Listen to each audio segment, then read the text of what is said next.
ہاتھوں ہاتھ بدلا۔ حضرت سیدنا حبیب اعجمی علیہ رحمۃ اللہ القوی کے دروازے پر ایک بھکاری نے آواز لگائی۔ آپ رحمۃ اللہ تعالی علیہ کی زوجہ محترمہ رحمۃ اللہ تعالی علیہ گندھا ہوا آٹا رکھ کر پڑوس سے آگ لینے گئی تھی تاکہ روٹی پکائیں۔ آپ رحمۃ اللہ تعالی علیہ نے وہی آٹا اٹھا کر سائل کو دے دیا۔ جب وہ آگ لے کر آئیں تو آٹا غائب۔ آپ رحمۃ اللہ تعالی علیہ نے فرمایا اسے روٹی پکانے کے لیے لے گئے ہیں۔ جب زوجہ محترمہ نے بہت پوچھا تو فرمایا کہ میں نے اس طرح خیرات کر دیا ہے۔ وہ بولی سبحان اللہ، یہ تو اچھی بات ہے، مگر ہمیں بھی تو کچھ کھانے کے لیے چاہیے۔ اتنے میں ایک شخص ایک بڑی لگن میں بھر کر گوشت و روٹی لے آیا۔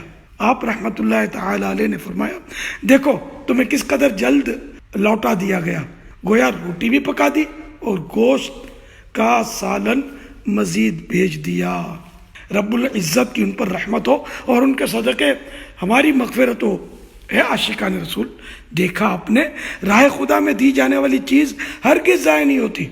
آخرت میں اجر و ثواب کی حقداری تو ہے ہی، بعض اوقات دنیا میں بھی اضافے کے ساتھ ہاتھوں ہاتھ اس کا نعم البدل یعنی آلٹرنیٹ عطا کیا جاتا ہے، اور یہ یقینی بات ہے کہ راہ خدا میں دینے سے بڑھتا ہے، گھٹتا نہیں۔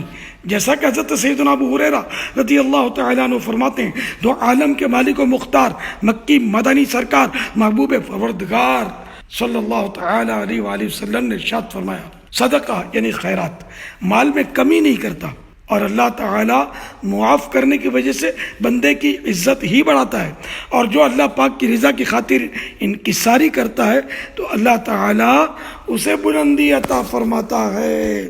صلو علی الحبیب صلی اللہ تعالیٰ علی محمد۔ مدنی چینل دیکھتے رہیے۔